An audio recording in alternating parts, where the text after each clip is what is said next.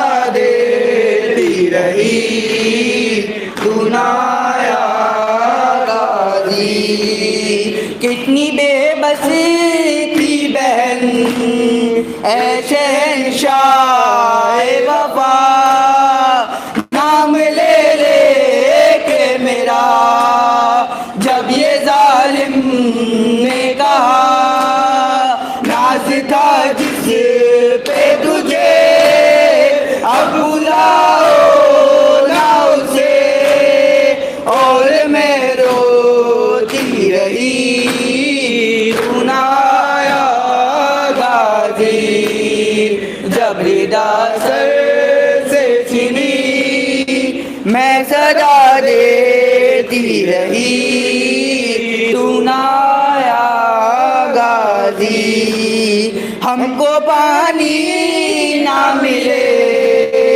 تیری خوشبو تو رہے تیرے بازو نہ کٹے چاہے مشکی ساچی دے یہ مگر ہو نہ سکا تیرے بازو ہے جدا مجھ پہ ہے تشنا لبی تو نہ آیا غازی جب ردا سر سے چھنی میں صدا دیتی رہی تو نہ آیا غازی قید خانے میں قضا جب سکینہ کو ملی دیکھے کرتے کا کفن بچی دفنائی گئی اس گھڑی نام تیرا صورت ناد علی بس میں دہراتی رہی تو نہ آیا غازی جب ردا سر سے چھنی میں صدا دیتی رہی تو نہ آیا غازی رویا ریحان قلم کر کے یہ بات رقم خون میں ڈوب گیا میرے غازی کا علم زخمی زینب کا جگر کوفی شاہ کا سر آئے خیموں میں شکی تو نہ آیا غازی جب ردا سر سے چھنی میں صدا دیتی رہی تو نہ آیا غازی امام حسین امام حسین امام حسین امام حسین امام حسین امام حسین امام حسین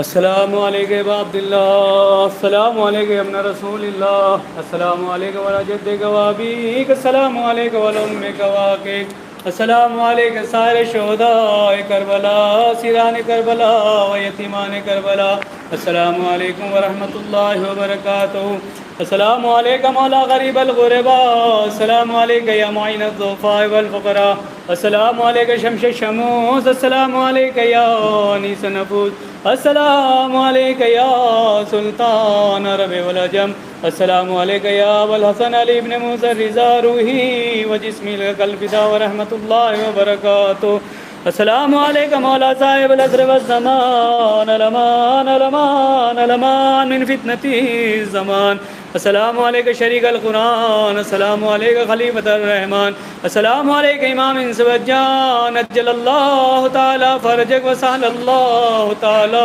مخرجک، السلام علیکم ورحمۃ اللہ وبرکاتہ۔ اللهم صل على محمد